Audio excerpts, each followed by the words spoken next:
This is my son's Volkswagen Polo 1.2 Tdi that I bought from Copart as a surprise for his 18th birthday. So,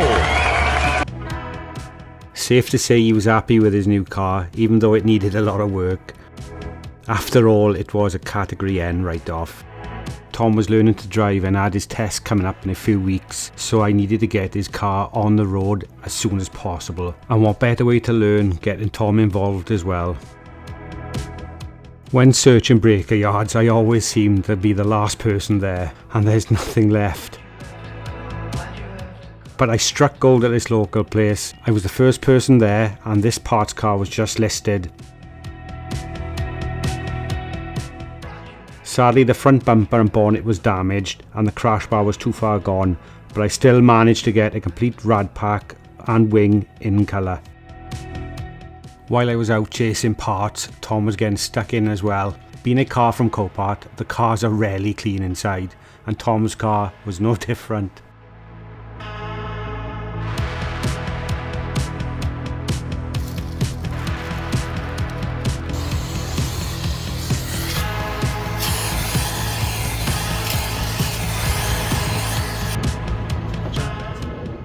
The front passenger tyre was flat, and I took it to my local garage to see if it could be repaired, but sadly I had to buy a replacement.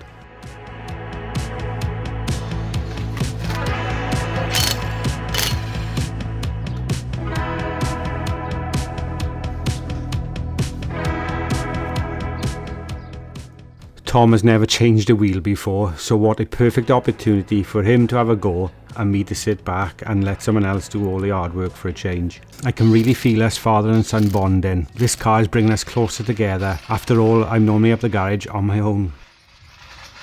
What are you doing? Do your stuff. Quit. You quit, you haven't done anything! Tom! The one thing I really like about Volkswagen Polos is how easy they are to work on. The bumper and wings come apart really well. If you wanted to start repairing cars, then I would definitely recommend a Polo as a good starting point. They're just as easy as a Fiat 500 or Fiesta, but stick with a petrol engine as diesels seem to be more problematic. The Polo has a great design. Like most VAG group cars, the slam panel isn't just one piece, it's made up of many individual parts that can easily be replaced. The headlight brackets and crash bar are all separate, which will help keep the costs low.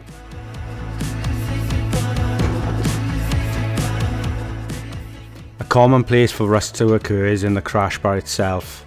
I wanted this one to last a bit longer than the one at the breaker's yard, so I sanded it down and treated it with some black Amorite paint. Another fantastic feature is the fact you can buy an headlight repair kit and fix the damaged headlights. I've also had to buy parts off eBay. Sadly, there is a premium for car parts and some sellers take advantage of the demand for second-hand parts. Sometimes it can work out cheaper to go to the dealer, but this is still the best way to save money if you can get them in the right colour. Spraying the parts can work out really expensive.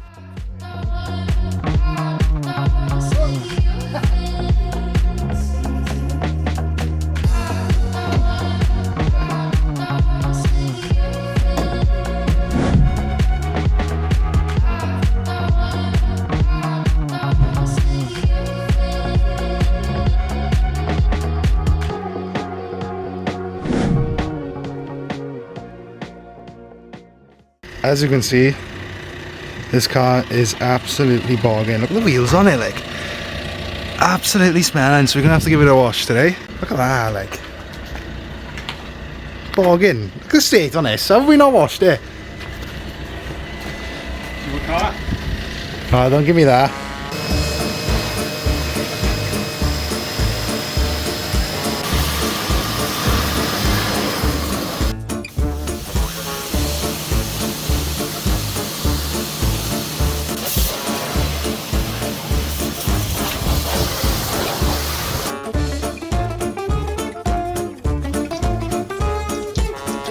In there, get stuck in, get all the dirt off.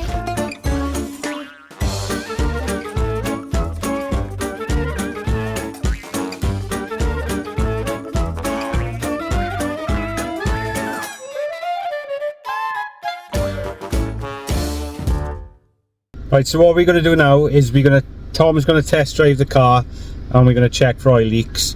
This is probably the first time it's been driven since his accident. Yeah. And hopefully it drives okay.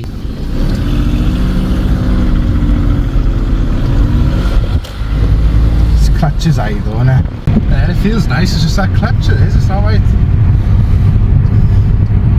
Yeah, stuck at traffic lights a minute, but we have discovered that this biting point on the clutch is really high. It's not good, not good at all. Yeah, it's about that far from the top, so he is struggling to pull away. So it looks like we might need a clutch in his car. Looking at it, Tom? Yeah, it's pretty bad. So this wasn't my first clutch change. After all, I replaced the clutch on the Audi S1 on axle stands, so this VW Polo should be a breeze, or so I thought.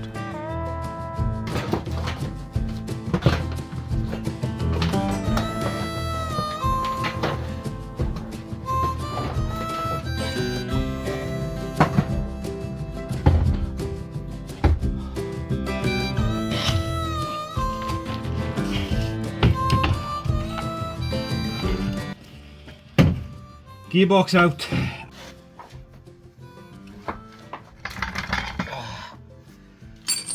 Got it. Volkswagen Polo clutch conquered.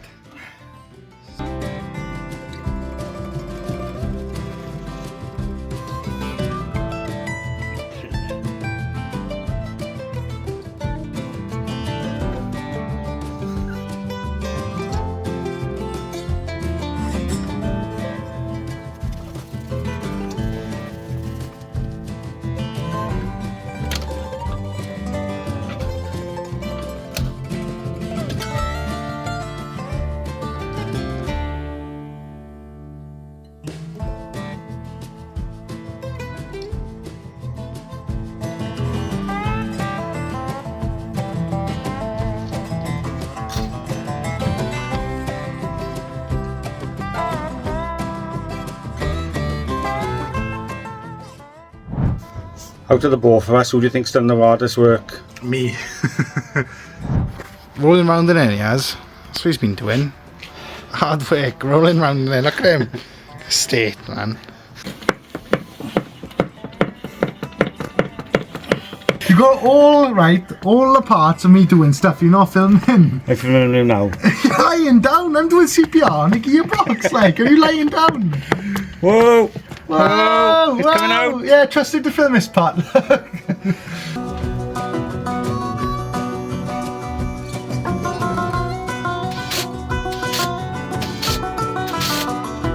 Might as well finish it off. Means to see your car. Yeah. So technically, 8 hours. It's not really that bad to get for me. Still a lot, though, innit? It's 8 hours work. I've done most of it, to be honest. You've seen in the video itself. You know, I've done most of that. If it weren't for me, you wouldn't have been able to sit around anyway. Yeah. Bullshit. After struggling with the gearbox on the car, this was the turning point for me. I couldn't keep rolling around on the floor. It's extremely hard to work on any car on axle stands, so it was time to invest in a scissor lift. Now, if you haven't seen my garage upgrade video, then there's a full playlist for you to enjoy after this one.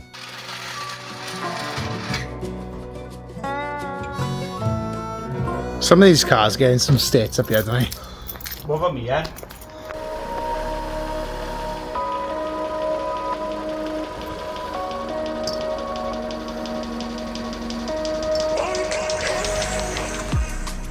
I've come a long way from the days of working on a drive with no mechanical experience, learning from just YouTube videos.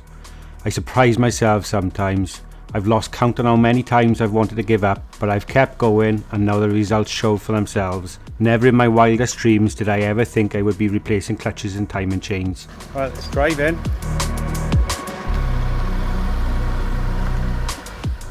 And now I have one happy son and a job well done. Woo!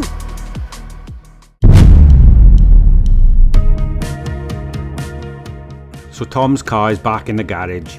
To be honest, the car's performed well, and after Tom passed his test, he's driven it everywhere, so it's desperately missed. He's had a few close calls, but luckily nothing too serious. So the Polo is in the garage due to the power steering failing as he was driving home. Luckily enough, he was confident enough to get the car home and park it on the drive. The steering is extremely heavy and it's leaked out all its hydraulic fluid everywhere. So after a little bit of research, this seems to be a common problem with our group cars. So I need to check the power steering fluid level before I do any more.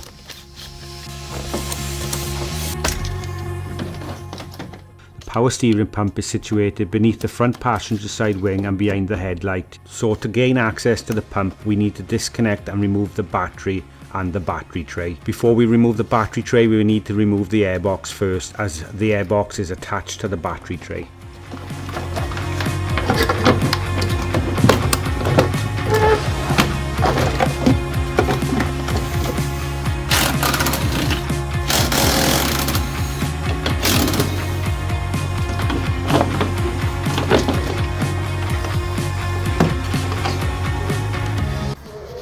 And there's the power steering fluid reservoir.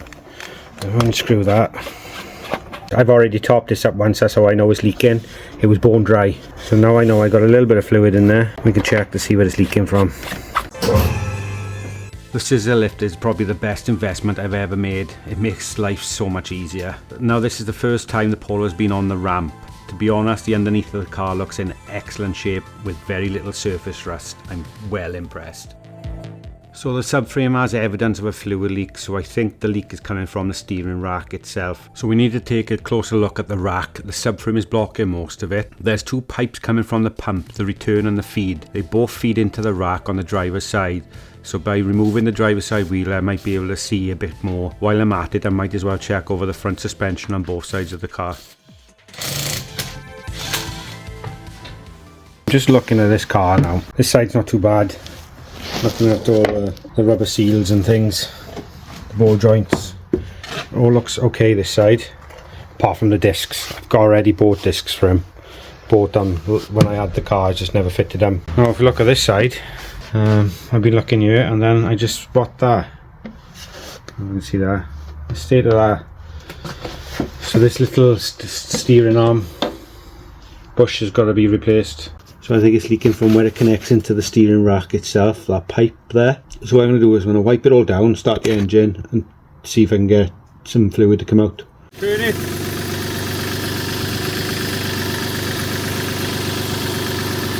Whoa!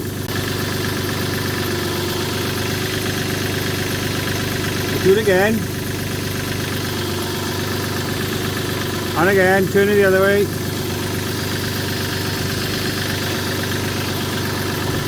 Stop! So worst case scenario, I thought it was leaking from them two bolts there where it meets into the steering rack from the pump, but it's actually leaking from inside inside the rack itself. So there should be a seal inside there, but obviously that's given way and it's letting fluid go through there. Instead of going into the steering rack, it's coming out the end and coming through this. There's a hole in this and it's squirting out of this. So this shouldn't be full of fluid, it should have a little bit of grease in there, but nothing else. And it's just pouring out of that hole that's in the top of that. But that also needs to be replaced as well, which isn't a problem. It's just, these are a nightmare to undo normally. So you might as well just replace the whole bloody thing. So what I'm going to do now, we need to access that steering rack to find out the serial number, because there's a few variations of these cars, so we need to do that. So I need to lower it down.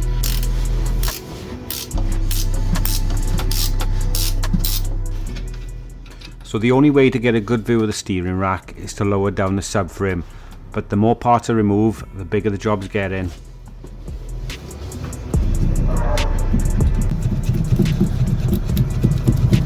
Playing there.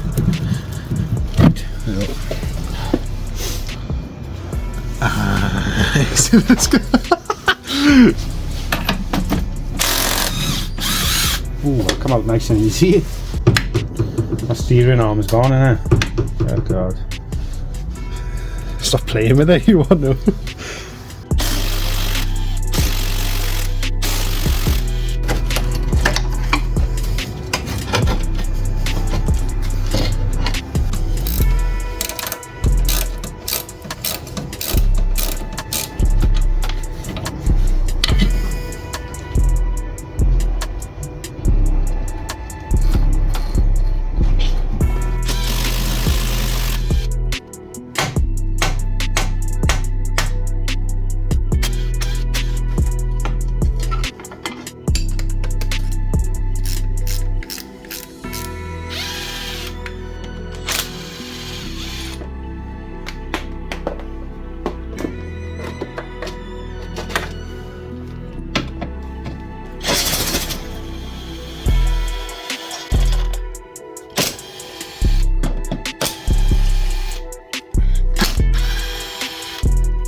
So the steering wheel's locked in position, the front wheels are centre, and we need to get to the back of the steering column there. We've got to take that cover off, it's just blocking it, and then we can get to the nut to unscrew that so we can release the spline then from the steering column. This looks like it's 10mm.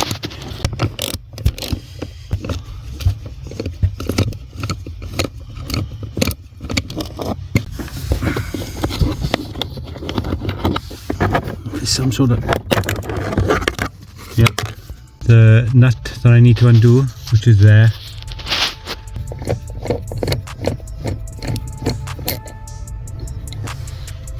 Look at that, that's nice and loose.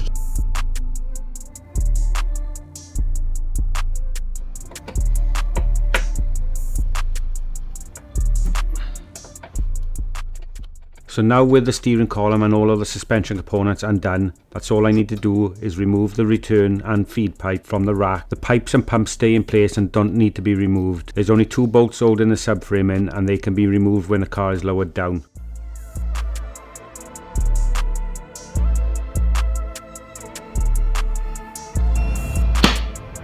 The jack is supporting our subframe while I release that one there and one the other side, and it should come down then.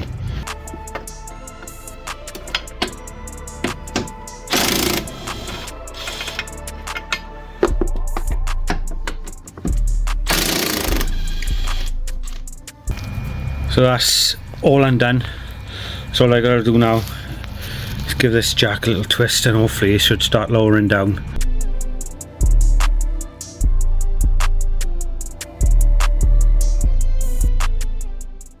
If I was trying to remove the subframe on axle stands, then this job would have been 10 times harder. The ramp made that look easy. I would have been rolling around on the floor getting dirty for ages.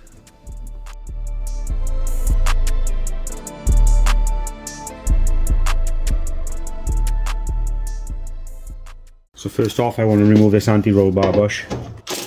So while I'm stripping the suspension, I can clearly see that some of the parts are newer than others. Now these are 13mm. Both drop links are totally different. Not that that's wrong to have new and old parts fitted, but it is good practice to replace most of the suspension components in pairs. Cracking starting to appear there. I think while I have the subframe like this, then it's worth investing the time and the money in refurbing the lot. And for peace of mind, I know it's going to be safe and improve the general handling of the car.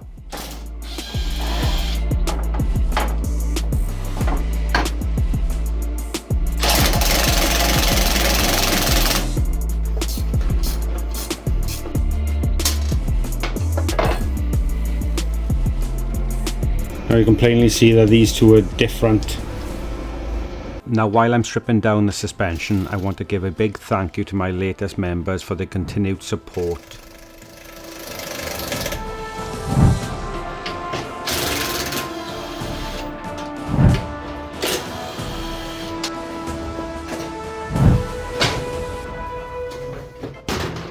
Now if you wanted to become a member of the Valleys crew and enjoy shoutouts, badges and other cool stuff, then click the join button on my homepage.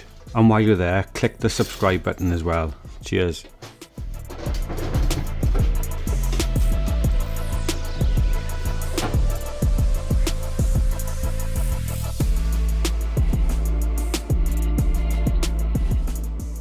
A common place for rust to start is on the subframe. Although these can be easily replaced, it's worth spending the time cleaning and sanding it down and preventing it from getting any worse. It'll also cost a lot less than a new one, and cosmetically it's going to look a lot better as well.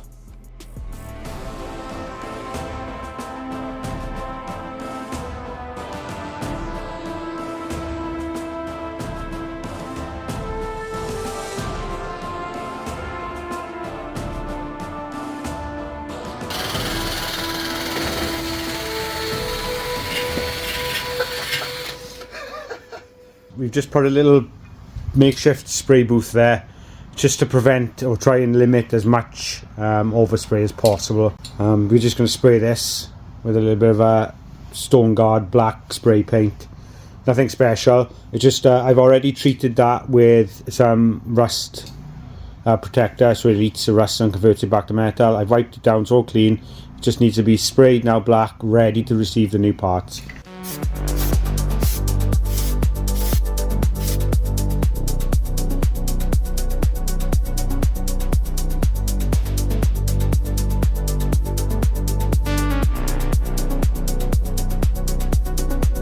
So I'm well happy about the way that's turned out. I've left it overnight for it to dry on this side. I'm going to turn it over now and do the other side. It's like a matte finish to it, but that's really smart. I'm happy with that. It looks like new. Well happy, and it's going to prolong the life of the subframe as well.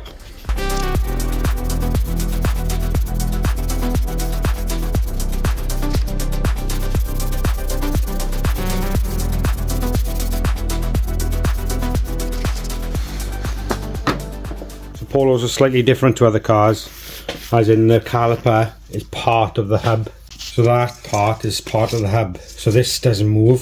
So these sliders basically attach this part of the caliper to the hub, and that's it. It's really straightforward. So these undo, and this will come away, this stays in place. So we're going to have to try and mask this up as much as we can to spray it red. Now you're probably thinking, what the hell am I doing now? But ever since Tom had his Polo, he's nagged me for red brake calipers. I've never had the time, but while the car is off the road, this is the perfect opportunity.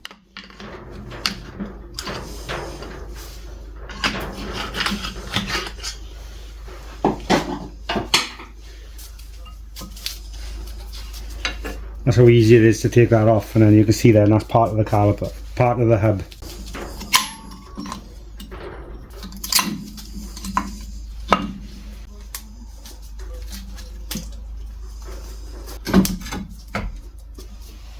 So the brake caliper's out of the way, so what we can do now is we can focus on taking the disc off and cleaning up all the hub and the bottom of the suspension. So that's a T30 Torx.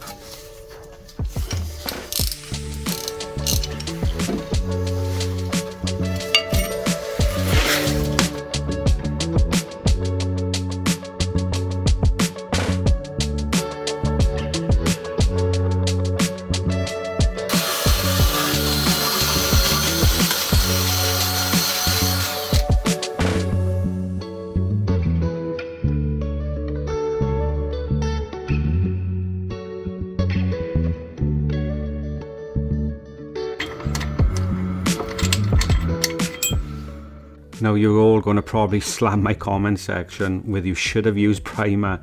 This paint is fantastic. I used it on the R-line brakes in blue and it doesn't need primer.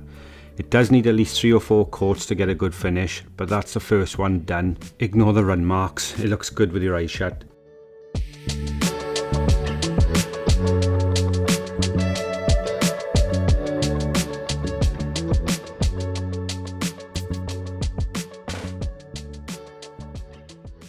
So things have progressed slightly since the last video, or the last bit.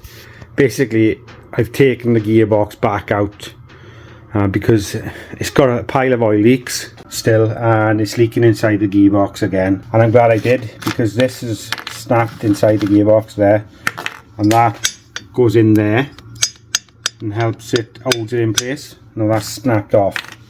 It clips around the back of the gearbox. Clips around the back of the gearbox there, and then clips onto that. So that's snapped off and floating around in the bottom of the gearbox, which isn't good. To remember, we long replaced all this. This is all fine. Nothing wrong with this, but I want to show you this. Now this car still has a lot. I think a lot of it is back pressure, but I wanted to take that flywheel off because I want to see behind it. You're probably thinking, why the hell have I taken the gearbox out?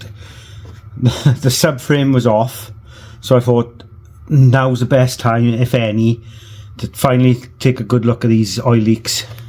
It's leaking all under there, so I'm trying to work out if that's the sump or the main seal.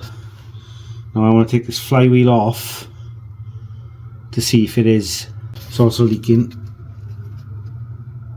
and blowing pressure through there. Now that's coming from the EGR, so we need to look at that. Now I'm going to be replacing the EGR as well. I can't really show you now, but that's at the back of the engine, and that's easy to get to now. That's part of it there. That metal bit sticking out is so much easier. Now everything is out of the way. So I've just taken the flywheel off. That was a task in itself, trying to get that off. It's a weighty bit of kit. So that's off. I can clean all this up There's a little bit of heat mark in there, but it's nothing too serious. Now, I didn't check the rear main seal when I replaced the clutch the first time round, and now I have to take it all off again. Top tip, if you're ever changing a clutch, just stripping down the engine a little bit more will probably save you later on. You can clearly see that the main seal on the engine has failed and letting oil pass through into the gearbox. Lesson definitely learned.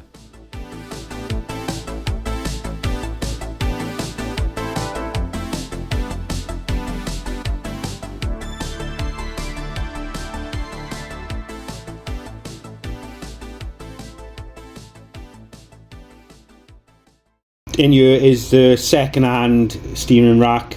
I'm going to clean it all up and fit it to the subframe and fit all the suspension components ready. So that's one job, and I'm not going to lose and forget where all the bits are coming from, because as time's going on I'm forgetting where stuff goes. There's not a lot of room here, and the shut it down for this bloody freezer.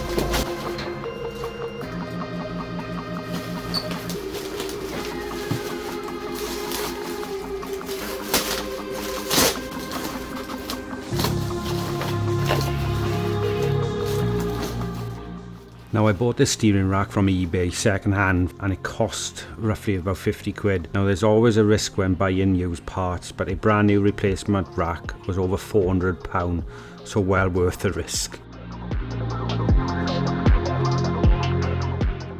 The one thing I wanted to add, this is Tom's car, and I'm not just chucking all these parts of his car and paying for it. To be fair, everything I'm fitting Tom has paid for out of his own money. He's just getting free labour. Folks, so hold the steering rack in place.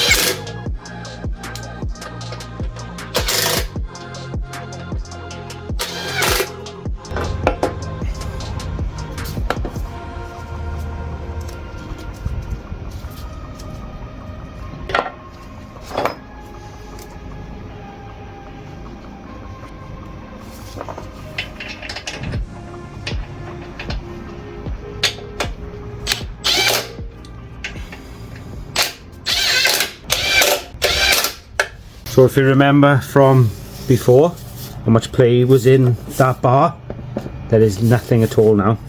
That is solid, so it will be renewed. There is no play, so that's going to be really nice and stiff suspension now. If you want the part numbers for these, they're off eBay, these, and stabilizer bushes. There we go, and they're a Fairby part. So I can also fit these are the stabilizer bars or drop links, stabilizer links. That's the part number there from. And I can fit these to the anti-roll bar now, so they're out of the way. And to stop anything from pinching, very good quality these are as well, to be fair. So if you remember, the old ones were different, these ones are exactly the same, and everything is going to wear evenly. That's why I'm going to change these, so everything has been replaced, so everything should wear the same. So I'm just going to put a little bit of rubber grease on this, just not for it to catch on anything. You don't want to split in. So inside there is a T30 and this is a 17mm. So I'm not going to do them up overly tight, I'm just tightening them up as much as I can for now, and then everything will be tightened up once it's on the car.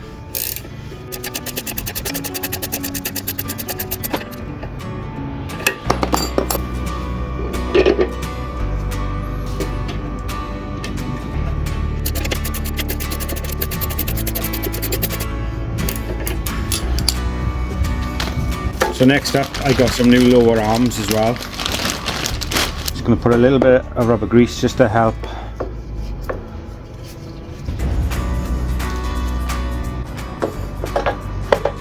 It's easier to put it on now while it's like this.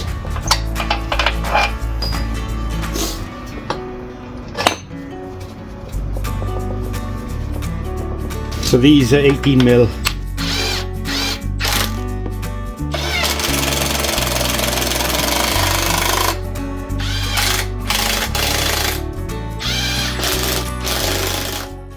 The drop links, lower arms and anti-roll bar bushes are all from eBay.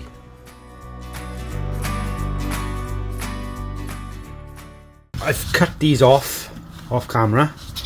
Okay, so I've cut the ends off there because they're just so easier to take off like that, because I need this boot. Don't want this, but I need the boot. And as you can see, these are gone. I have new inner rack end there, each side, and then the outer ends there. I'm going to put them on, and then the whole thing has been completely refurbished and it's all brand new apart from the actual steering rack itself. I couldn't leave that like that when I've replaced everything else. Perfect opportunity to replace everything while it's like this. So you've got these clips, normally by twisting this, comes off.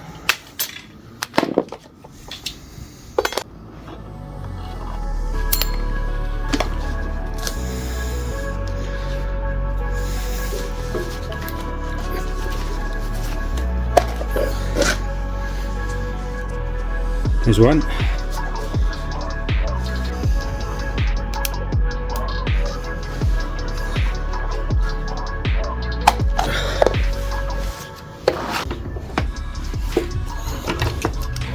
you're going to need one of them.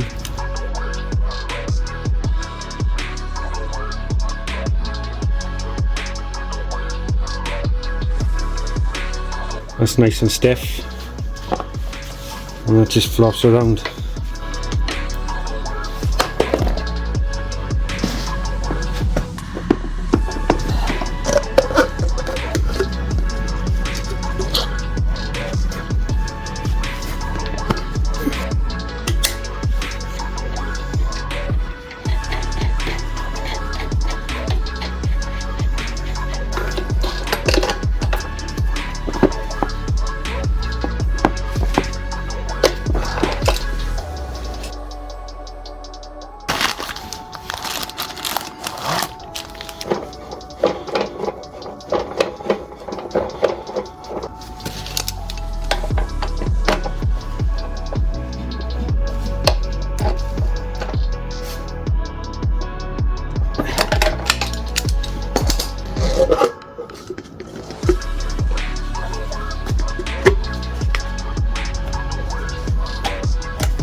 So what I've done is cut one of these to a reasonable length because they're quite long.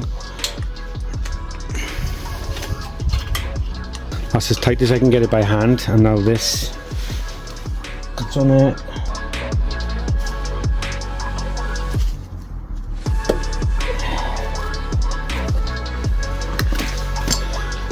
And that is tight.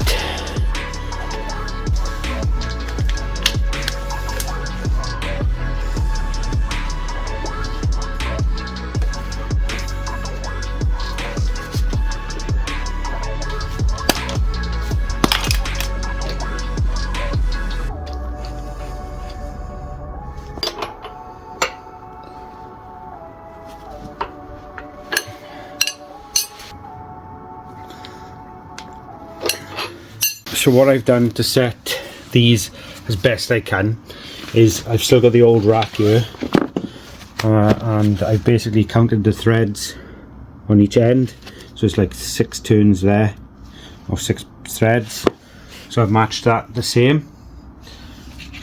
And then on this side, let's see that there's 8. I've done the same on this side, there's 8.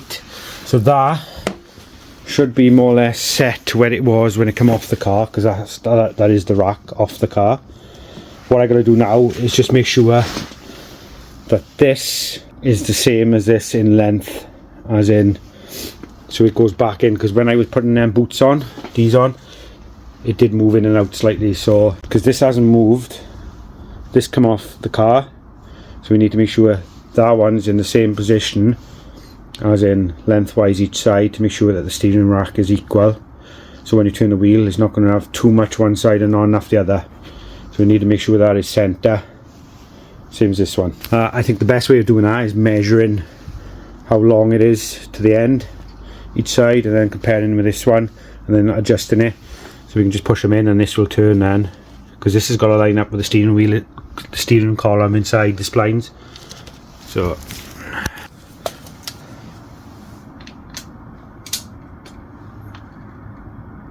that's more or less there. It should line up, that's facing the same as that as well. So it should be more or less the same now. I know what you're probably thinking, this is extreme on a car that's 13 years old and isn't worth much. But to Tom, this is his pride and joy, and he wants to keep it for a while. And by going the extra mile, his car is going to last for many years to come.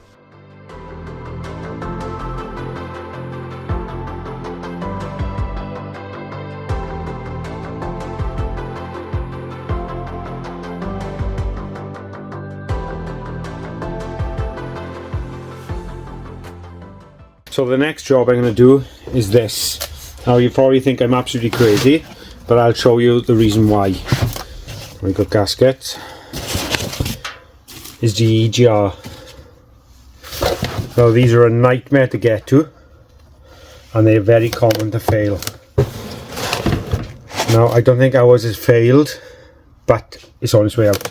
Now this is a brand new one, and it's an aftermarket part.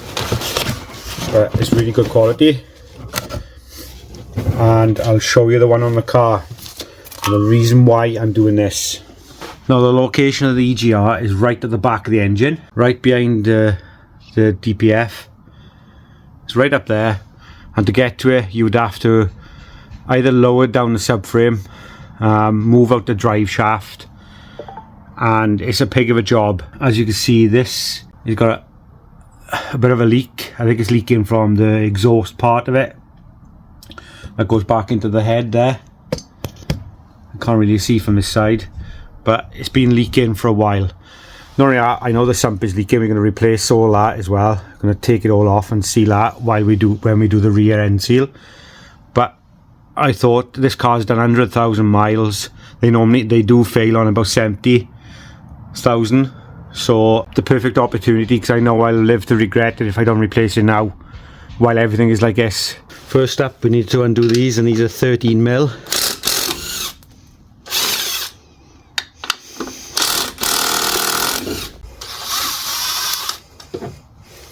It's already undone at the top of the engine.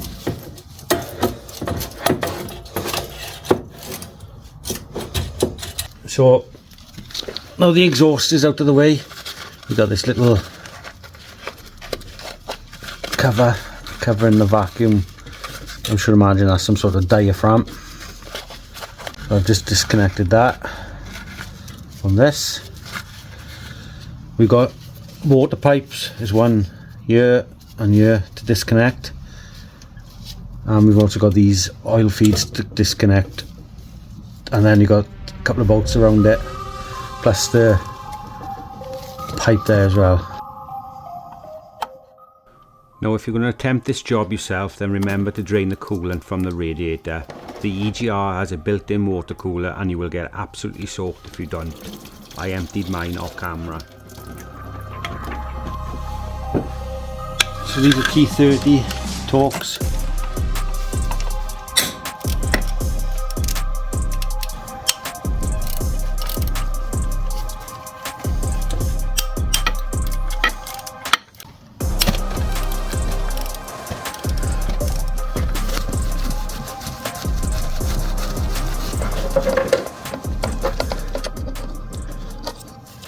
The only way I could get that pipe off there was taking that out of the way. So that's out of the way. So it's all loose, but it won't come out until we move this out of the way.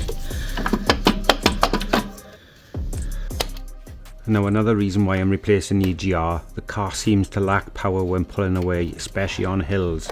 There's no lights on the dash, but I think a combination of a faulty EGR and various vacuum leaks are to blame.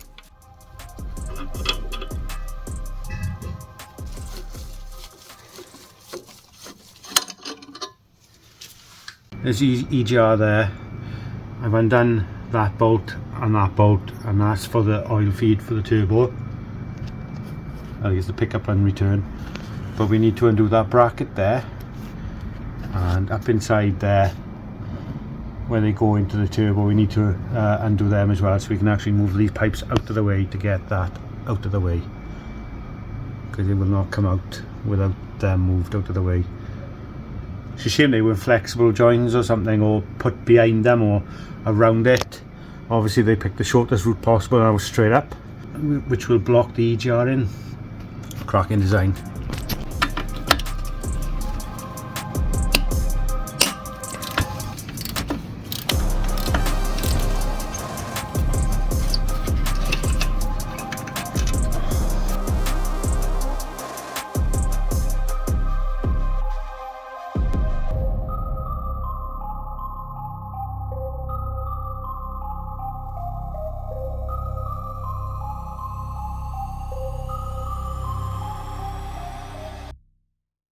So this is the new EGR.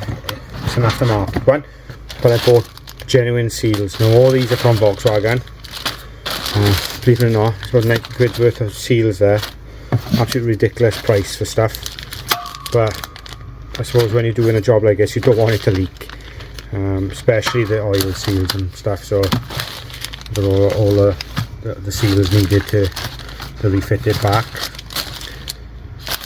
I've also got all the torque settings for everything as well, and where the seals go, one needs to be replaced. So that's all there. So that's where I'm going off. But I want to compare this one with the other one. So as you can see, this is the old one. I'll shine a light in there. It's quite clogged up in there compared to the new one. It's all nice and clean. So I think this was about to fail, if not on its way out. So, and I didn't want to take a chance of putting it all back together and not replacing this and finding out that this is on its way out. So that's why I've done it. As you can see, it was an absolute nightmare of a job, but worth it now, because once it all goes back in, I know this is going to be okay. So I was under the car and you never guess what's happened. Well, the exhaust flexi is snapped in half and it fell down and hit me on the head, so that's not good. So I'm just looking how to order a new flexi to fix this, but it's just another problem again, isn't it? These bloody cars are a nightmare.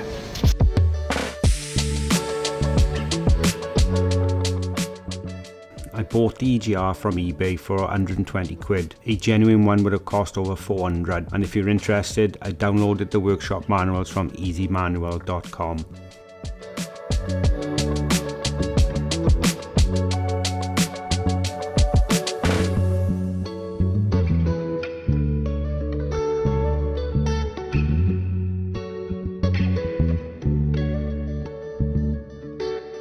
So the bolts that hold the EGR cooler in are 9 Newton meters. So I got some new washers for this. Now the manual states to replace nearly every nut, bolt and washer on nearly every job you're doing. If you listen to the manual, then you'd have a brand new car at the end. Just use your common sense and you'll be fine. But if you ain't got any, then good luck with your new car.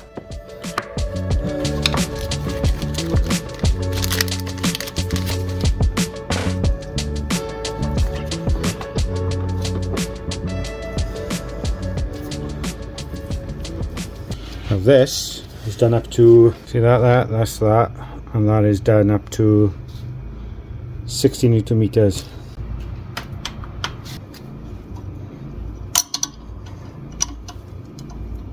So that one is 60 and this one is 30. So this up here is a different gasket to these ones, because it's on it's obviously taking a lot more heat. So that's that one there, and there's the nuts for it. I'm going to replace it all, and they're the nuts for them. So the new gaskets are on there.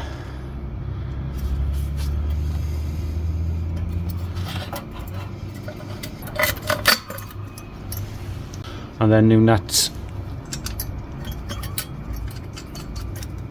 So these are 22 Newton meters.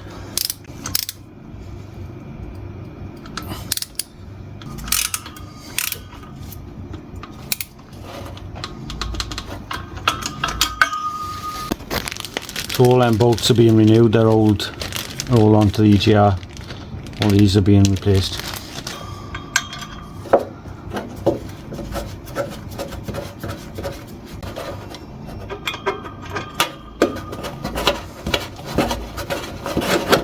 So these bolts are 9 millimeters.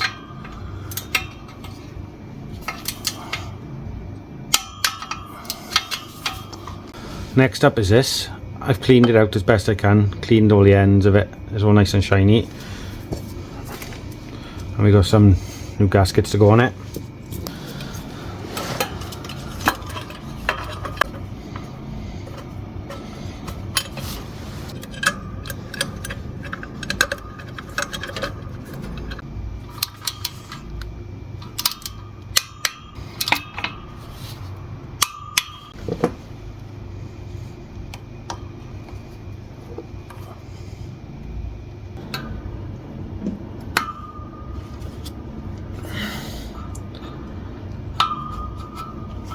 Right, so that's the EGR back in.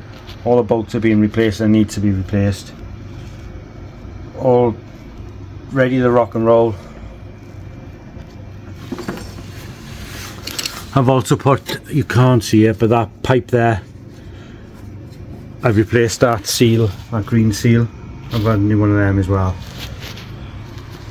Now that's all put back on, that cover's back on, everything is done on there. The next thing to do now is this rear seal. So next up we've got to drain the sump, only because it's all connected here. So we need to drain it anyway because it's leaking, but we need to drain it so we can start taking this out. So this is a 19mm sump plug.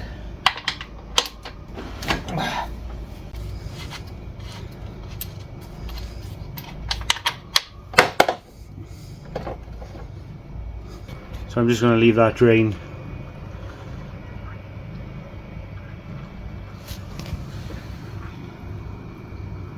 Okay, I've taken the oil filter off. That's a nightmare in itself because it's really awkward to get out from there because it fouls on the top of this.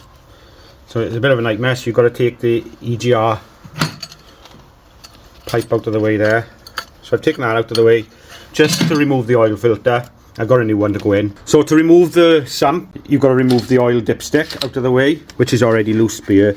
You've got a nut there to undo it, and you've got, I think it's 2 at the down there to do. So that's the next job before we start stripping this and taking the sump off.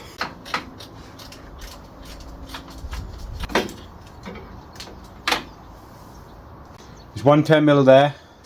And there's one there. Around the sump we got this bracket. It's basically holding all the water pipes on. So we got one there to undo and these 2 there. We also got the plug to undo, and then we can start undoing everything around the sump. So all these are T30.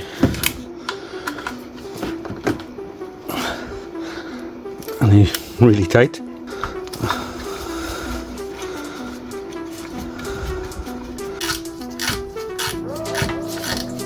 So that's all off there now, nothing holding that apart from the sump bolts. These are all 10mm.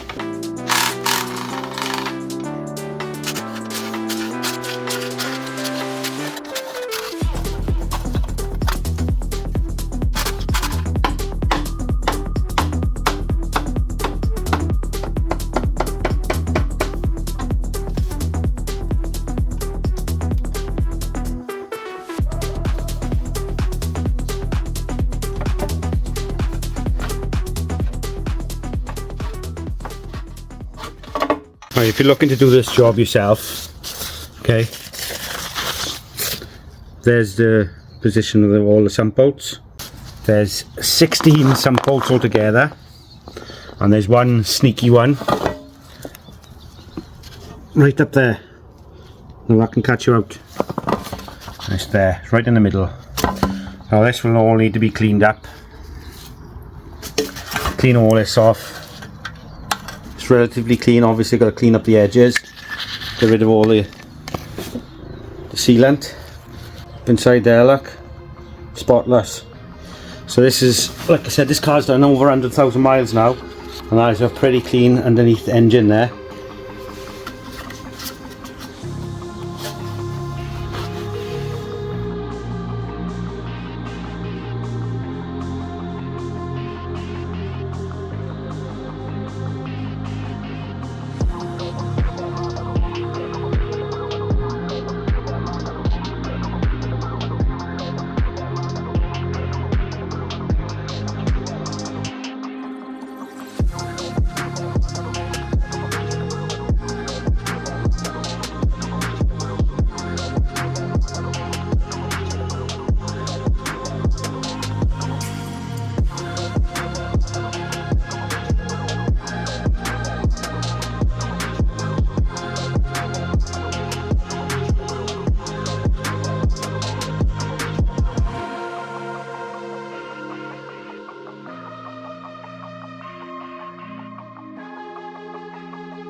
Okay, this next bit, you've got to get the engine top dead center.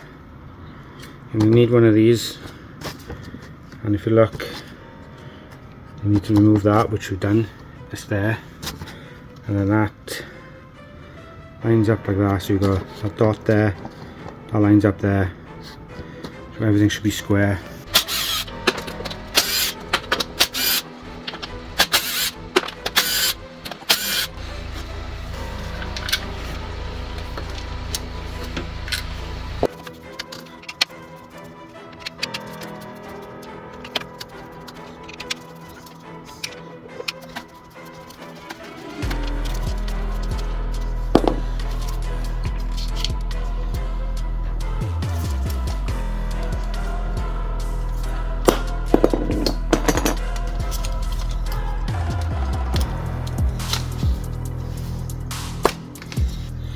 Out it comes. I'm going to clean all this up so it's a nice clean surface to work off.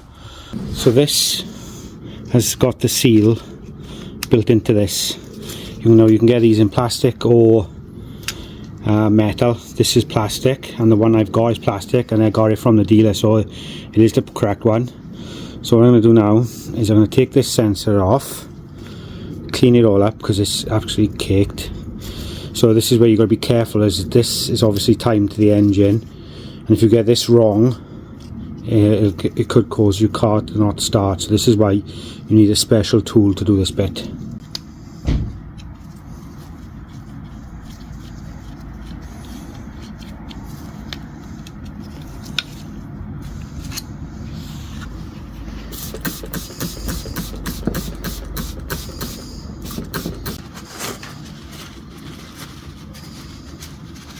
Before you say anything, this is not elbow grease, it's brake cleaner. So that's nice and clean, and that's ready to go. Right, this next bit, to do properly, you're going to need one of these.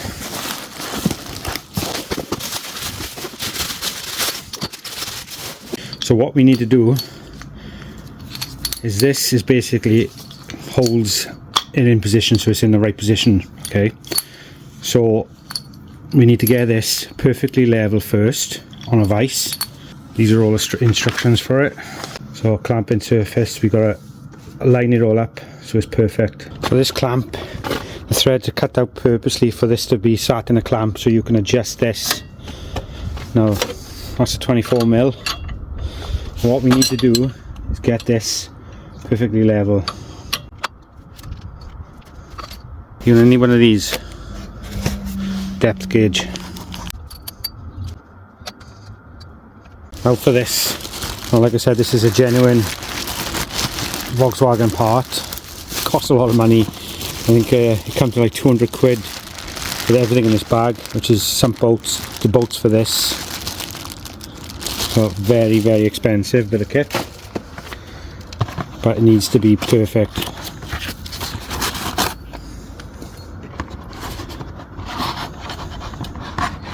There it is. So what you do is you remove that, there's a hole in there, and that hole lines up with this. It sits in there, and it should line up.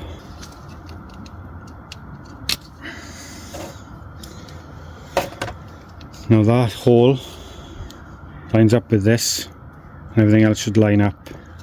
You leave this plastic ring in because it'll come out at the end.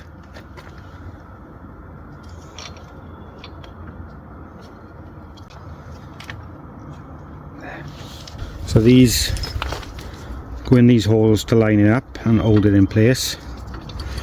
And while you're turning these, you hold it down. I'm not going to lie, I am absolutely pooping my pants on this one. It's just a rubber seal, but they've integrated it with a crank. You could have so many problems. Okay, that's locked on there now. I ain't going to move.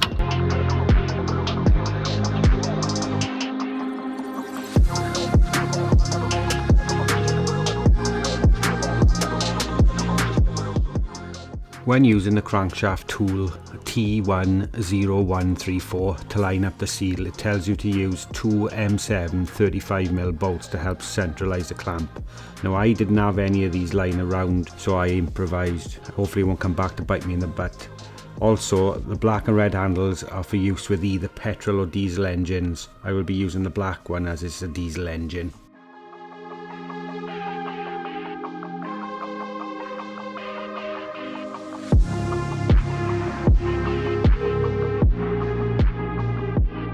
That's on.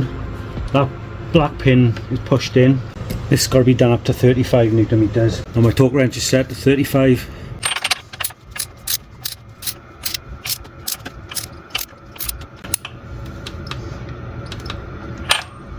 I'm not going to lie, that took absolutely ages to get back in, well, to get in, because this is going to be lined up to 0.5 all the way around. If you don't get that, then you've got to take it, adjust it. It needs to be exactly right.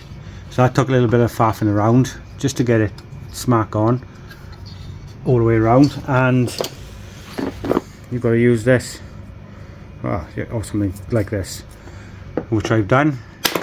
So I've got brand new bolts for this as well,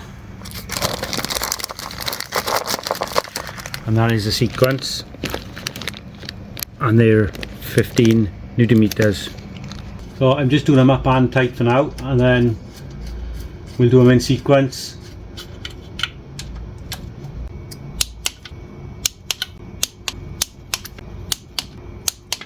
Little bolt there, just to get that in there, because how the hell are you supposed to tighten that up from outside? I don't know.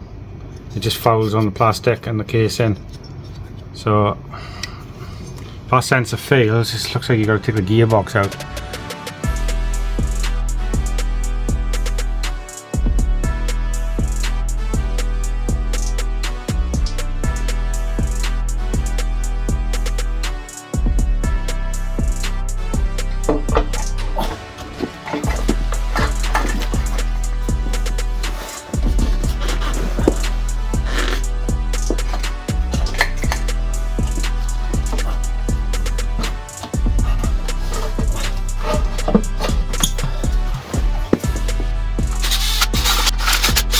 $16 bolts, and they are, so we'll do them like 1, 2, 3 all the way around. So they're all done and tight with a gun. So we're going to do 5 Newton meters first, and then we'll do 15 to finish.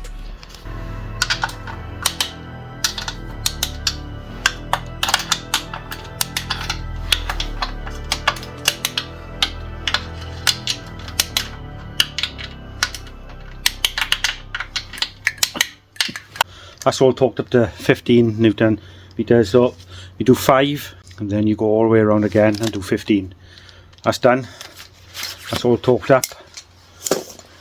Now I can pack up and go home because it's absolutely freezing. I can't feel my fingers, and I just wanted that to be on tonight so I can set it and it'll be cured for when I put oil in it.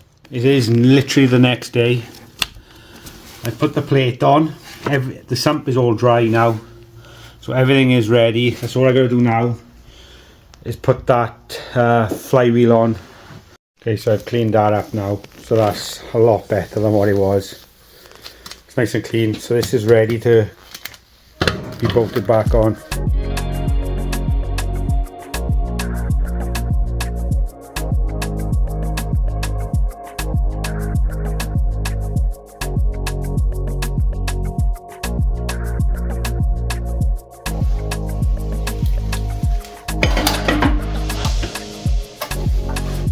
So this will only line up one way on this.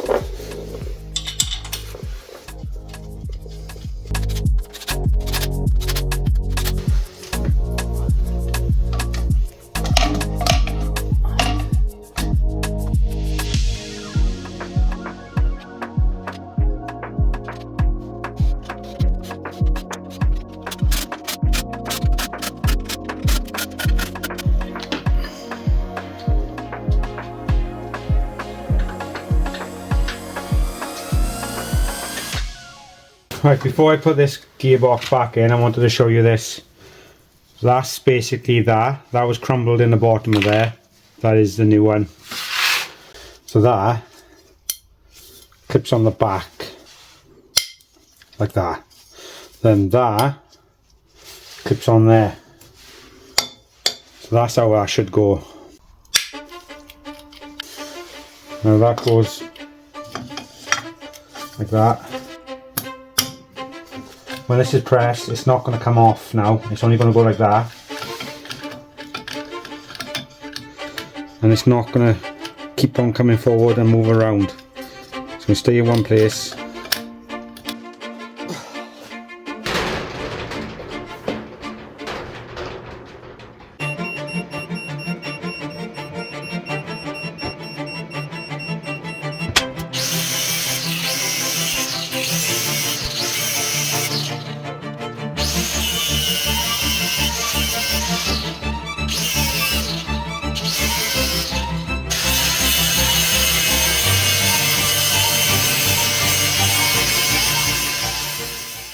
Before you say anything, I know this isn't my disc cutter. I borrowed it from one of the other garages. It's missing the guard and it's sketchy as hell, but I needed to fix the exhaust and so I could get the subframe back in. At least I'm wearing glasses.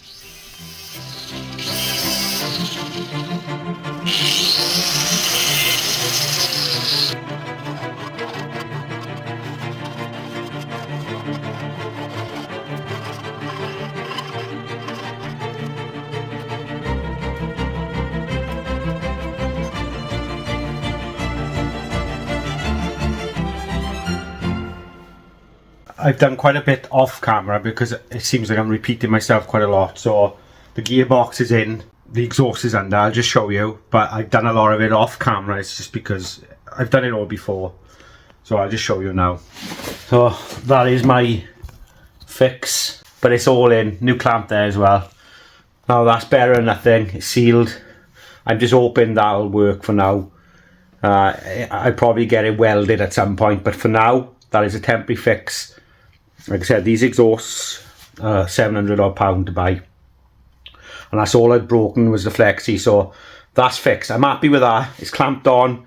It's not the prettiest, but it'll do. Now the car's got no oil, no water, no power steering fluid. So to top up the power steering fluid, we obviously need, because that was the original fault, believe it or not, is obviously I got a subframe to go back in, but I'm going to put the drive shafts back in first.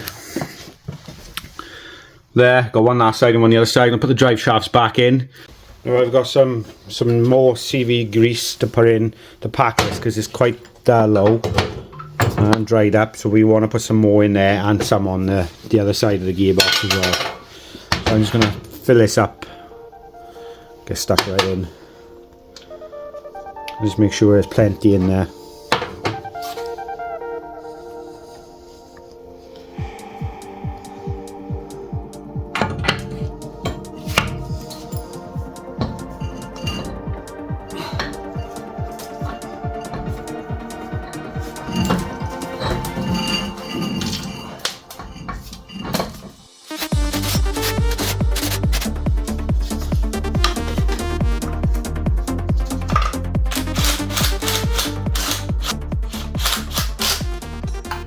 Yeah, look at that one. I cleaned that one out as best I can, some of the old grease. I'm just going to pack it full of some new stuff.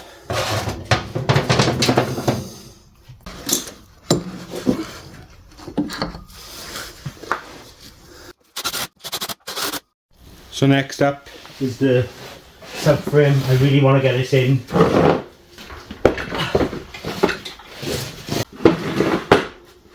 So if I line it up more or less where everything goes.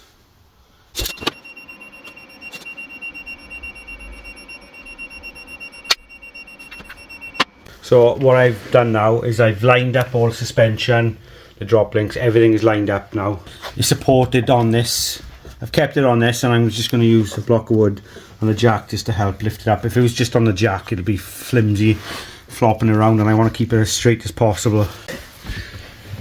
That's come through there, and we can see it there. So I've just got to attach this, and hopefully the steering wheel is locked in that position. It's not going to move. So I'm hoping this will just slip over the top in the right position. If it doesn't, then wheels are not quite in the right place. So it's facing the right way, but I'm going to screw the subframe in first so it's in the right position. Then I can adjust that slightly to the adjustment of the steering wheel.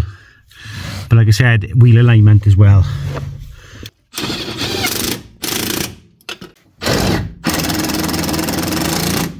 If you look at that, that notch is not quite lining up. I've just got to move it in a little bit more.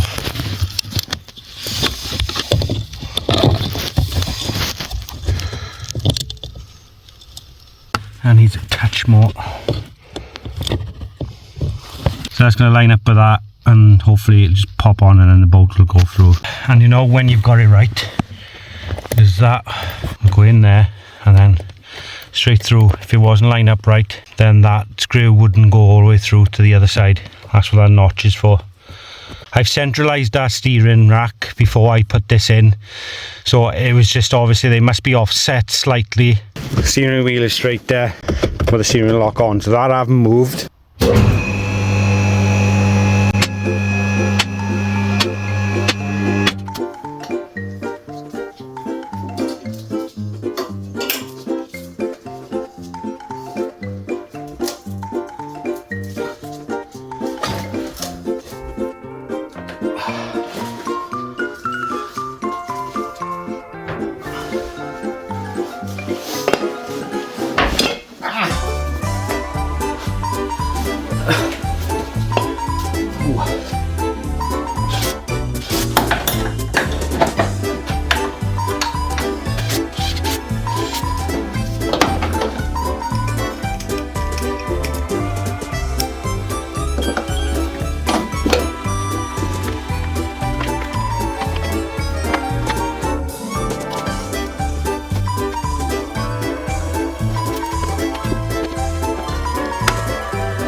So they are both done up tight.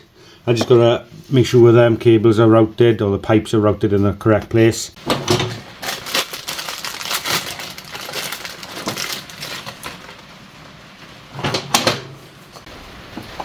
So I got a new oil filter. Try and squeeze it in here. So that's got to be done up to 25 Newton meters. So another thing I've got to replace is the seal in this, but I've also got to replace the bracket that holds this together. On mine, when I took it off, the bolt snapped off.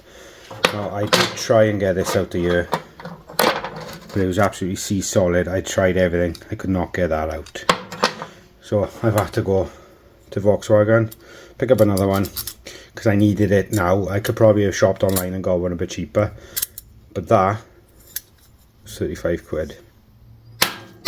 And then I got the gasket. I already had that. I think that was £9. So not cheap, but I needed that.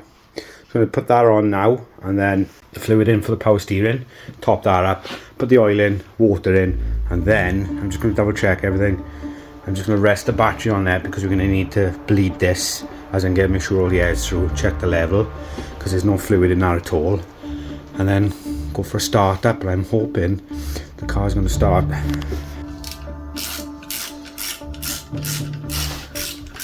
So the next thing is the power steering fluid. It's from my local motor care. Supply me with that. It's £9.99 a bottle. As you can see, it's totally empty. We need to fill that up quite a bit, and I would imagine we'd have to purge the system, so that means turning the wheel left and right to get all the air back through, and then top it up again. But we can do that when it's running.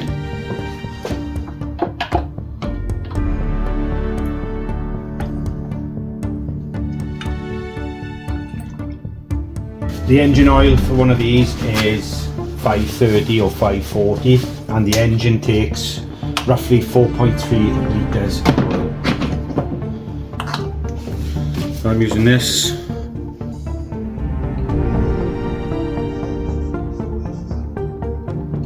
So while I'm waiting for that oil to settle, I'm defreezing here with some water.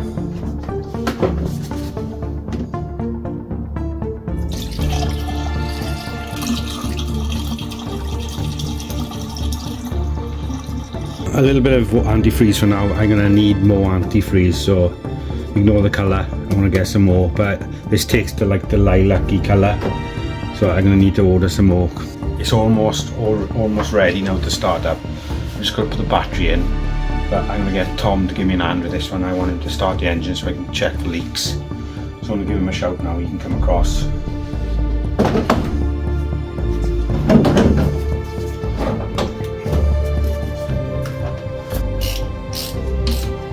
Go on in, Tom. You got the key? Put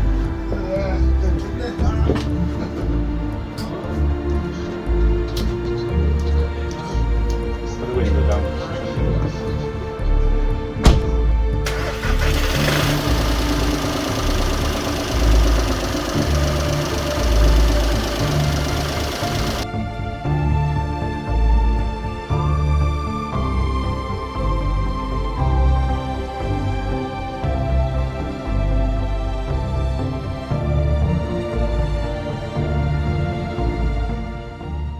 You wouldn't believe how devastated I was to see the oil start to drip out of the gearbox I was in. Tom was so excited he thought he was getting his car back, but it feels like a distant memory now. We are both gutted.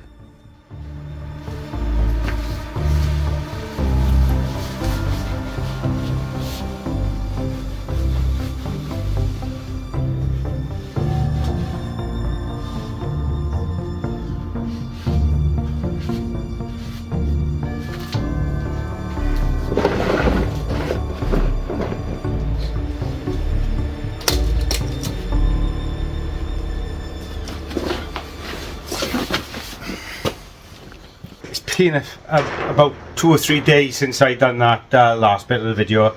I just walked away in the end because as you can imagine, this gearbox has got to come out again. So I don't know why this seal has failed. I've done everything in the guide. I've checked it, I've used the right tool, and it's even worse than what it was when I first replaced it. It is absolutely pouring out the bottom of that side of the sump and gearbox bell housing, so I don't know why it's doing that. But this gearbox has got to come back out, and that was an absolute mission to get in. So I've got to take the drive shafts back out, lower. I'm leaving the subframe in this time, and I've got a lot at the top of the engine to disconnect as well, so I've got a lot to do. Time now is 6:20. It's a wet and windy night, so I'm just going to try and get as much as I can done tonight, and fingers crossed we can get to a good place where I can see that seal. And that was from the dealer, and that was like 130 odd quid. So they're not cheap. I don't really want to buy another one. If I have to, I have to, but I'm hoping the seal around the centre is not damaged and is leaking from around the outside edges of it. But we'll see. It might be leaking from the sump. I don't know. It's pouring out, I know that. Right, I've got the gearbox out there. You can see where the oil was leaking into the gearbox. Now you can see where it's been leaking down, and I was hoping it was leaking from around here, but it's not. It's actually leaking from inside here. And I'll just show you, because I've just taken this off once to have a look at the seal. How that's happened, I don't know, because I even used the tool. So the seal has failed there, that's why it was gushing out of that hole. So there's no other way apart from ordering another one of these, which is gutting, but could have been a lot worse. So it's not the end of the world. It just needs a new seal. It took me just under 2 hours to get all this out, and I had to undo all the subframe there and move it back for it to come out. It was catching on the subframe, look. But this is the tool. So I used that as it stated in instructions, but that's happened. I'm probably not the first person to do it, but and it just goes to show I'm not hiding anything from you guys. That's what it looks like. That's what I've done, and I'm going to rectify that now. So it's just one of them things. Right, so it's literally over a week later. Due to work commitments, I'm waiting for parts to be delivered. I haven't had a chance to be up here and get it sorted. So the parts have now come. Now I've been very lucky, as I've managed to source a new one, not a genuine one. This is off eBay, but I've gone through all the rigmarole of trying to make sure it fits. This is a replacement one, so hopefully that's going to fit. And now this is what I think I made a mistake on the last time. These need to be M7 35mm bolts. Now that's what it states to use when lining up this, and I didn't. I used what I could find and they were shorter than these, and I think because it went on at an angle, so when I was putting it on I think it wasn't quite lined up straight, and it went on and then it caught and ripped the seal inside. So the gearbox is on the floor. Now obviously the seal is still in place now, but I've got to take all this back off. The only way to do this properly is by taking the sump back off, because you've got it 2 bolts there and there's sealant there. If I don't take off this sump, this is not going to go on properly and it's not going to make a good seal here, and it could potentially leak. So there's no point me trying to cut corners now and still have the same problem at the end.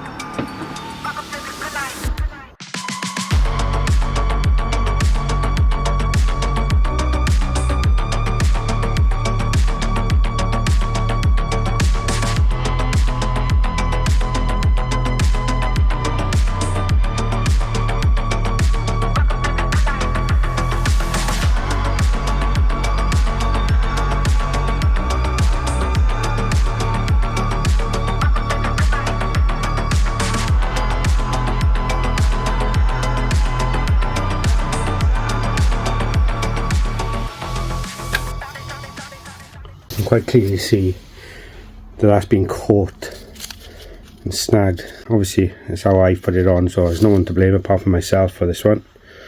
An expensive mistake. So we've got to be really careful how this fits on. How I've managed to do that, I don't know. I think, like I said, it's gone on an angle rather than straight and it's caught.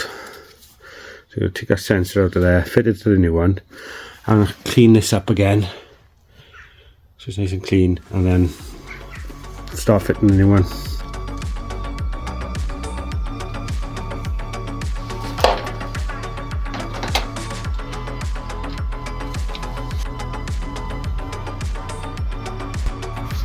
Right, that is on now.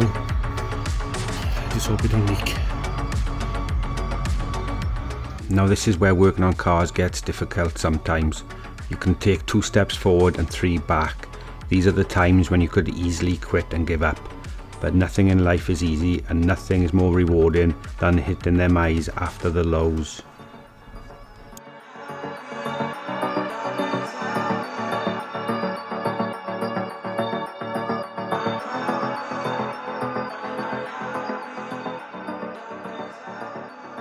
I can't believe this, guys.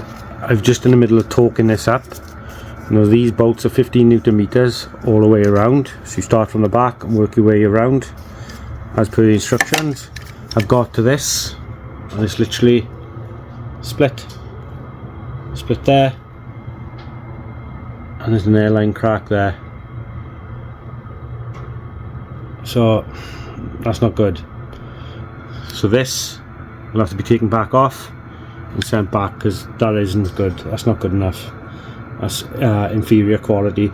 And before anyone says, oh, they're different lengths for you, they're the same length all the way around, guys. Okay, so these shouldn't have done that.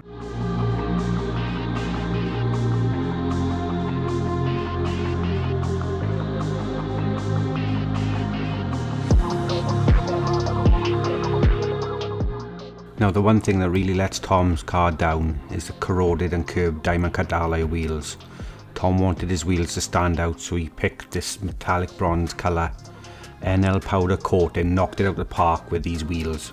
They are local to me, but you can message them on Facebook. They might not be everyone's cup of tea, but Tom loves them, and I think they will look good against the black paint. Comment below what you think.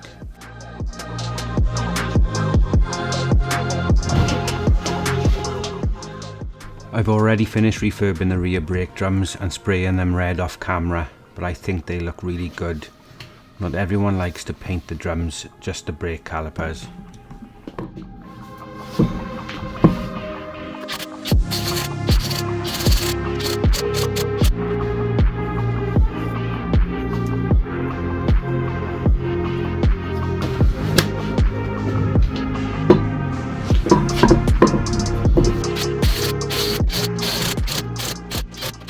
Okay, it's literally Monday, so that was all filmed on Saturday, so it's been the weekend. Now this one I'm going to be sending back because it's all cracked, as I've shown you. So this is an aftermarket part, and to be fair, I don't think I'd buy one like that again, something like this. It's not worth buying cheap, so I've just had to spend another £139 on this, and you can see the difference in quality from that one to that one. You can see the difference in the moulding and the plastics. This is going on a bit now, so we need to get it sorted. So I am really nervous now. I can't keep on buying these. Like I said, this was 139 quid. So, and it's from Volkswagen. It's a genuine part. I can't get it cheaper. I can't keep on breaking these. So here goes nothing. Right, I don't know if you can see this. This is on, and how I got this on is without the clamp. Now the clamp I was using was ripping the seals because it wasn't quite lining up. I don't know what's gone wrong there, but I've got this on my own way. I put it on, put the seal on, put that on first, and then put the ring on afterwards. And then I've just got this little block of wood and a rubber mallet, and then I've tapped it, I mean very, very gently all the way around. And it's all 0.5 all the way around, and that is lined up with there. So that is in. I found that tool that I was using was ripping the seal, it was catching and wasn't lining up properly. That's in there. So I'm just going to screw it in now and torque it up.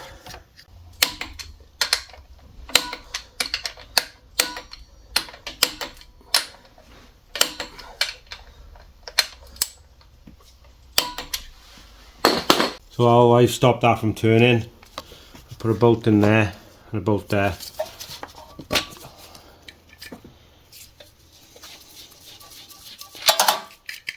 And these are 60 Newton meters, and then a quarter of a turn.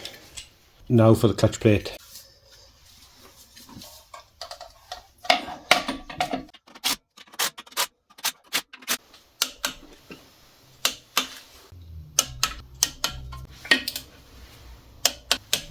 And like I said, I didn't want to bore you too much with putting it all back in again, because I've done it so many times now. It's crazy. I'm really hoping this is going to work this time.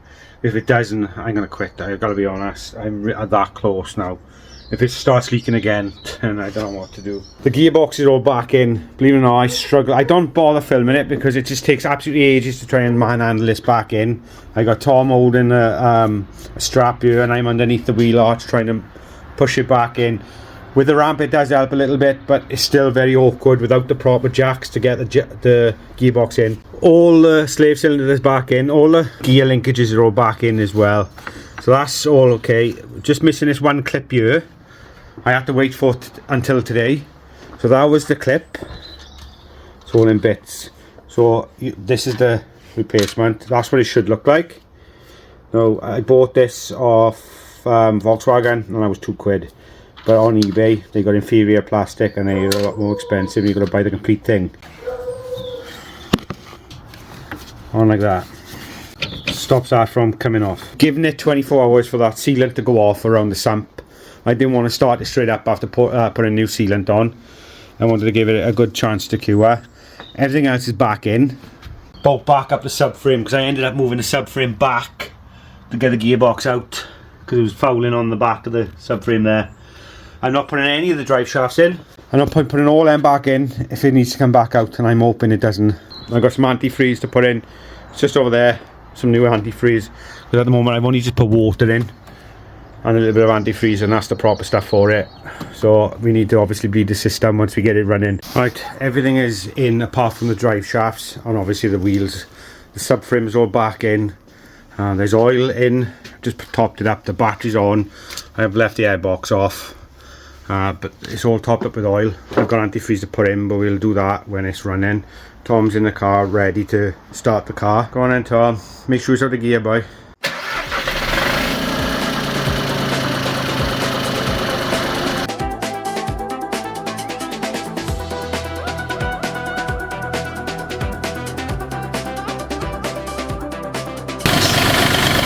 No oil coming from there now. A little bit of oil when I tipped it. That's over the gearbox, it's fine. There's nothing coming from the sump at all. I am chuffed to bits. Finally topping it. We've been waiting ages for this car. It's been off the road for over a month now. In between work, I've been up here late in the night. It's late now. Right now. So it's 20 past 7 now. So I've got the drive shafts to put in. I'm just basically rebuild the car now.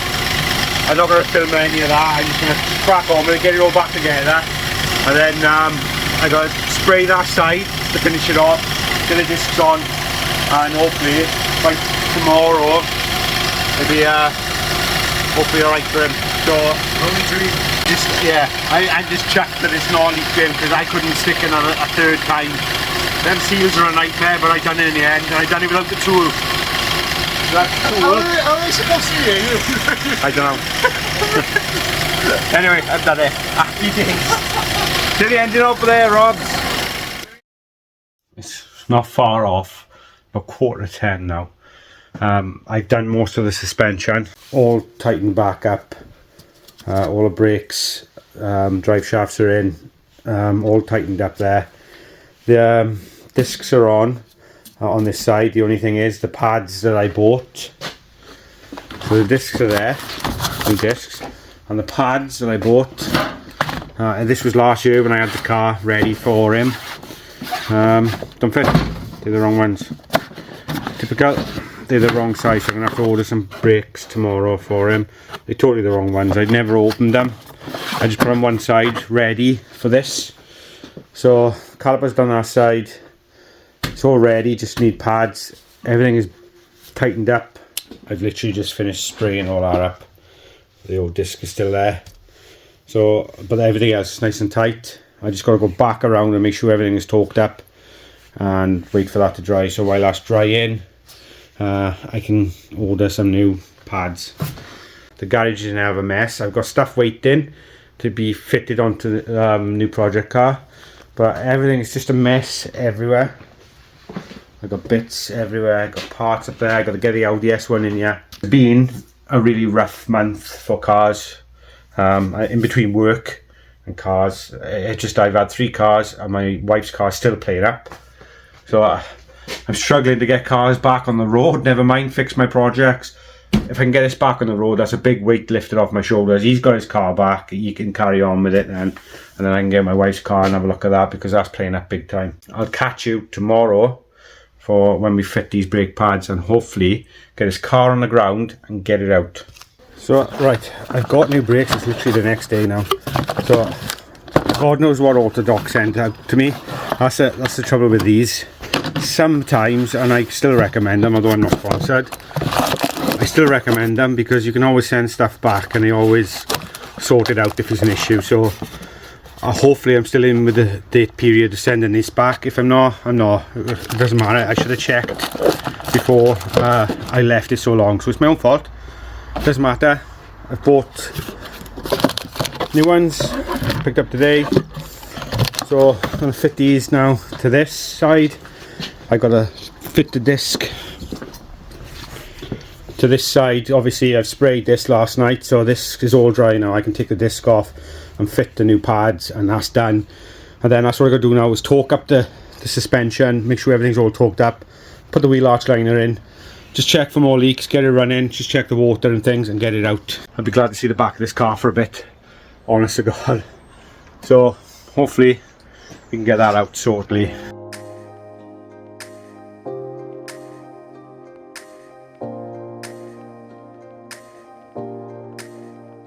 What started off as a power steering fault has led to all this work, from replacing all the suspension to fitting a new EGR.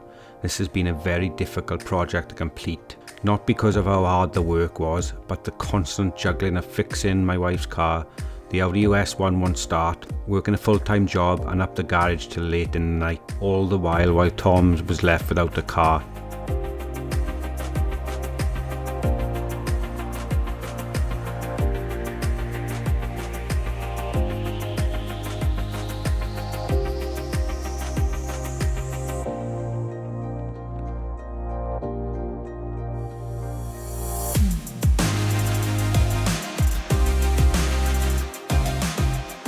this car has taken a month to complete, and probably the most frustrating of all was that seal. What a stupid design, and in the end I've had my money back for the faulty one, but it still cost me £280 just on seals alone, and a grand total of 1k for all the parts. That's without labour.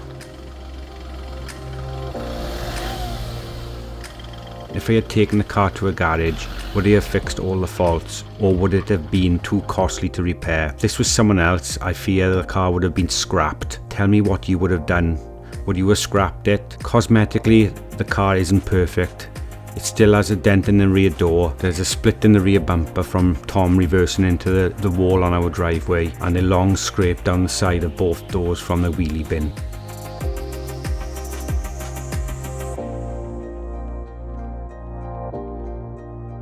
But all this doesn't matter, as it's Tom's first car. It's not meant to be perfect, but I do need it to be reliable, and now I can honestly say it's mechanically sound.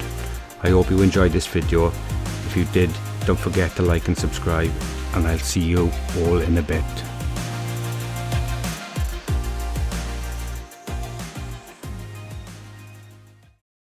It's true, baby, let the light shine through with you. You can do the bottom filter on this.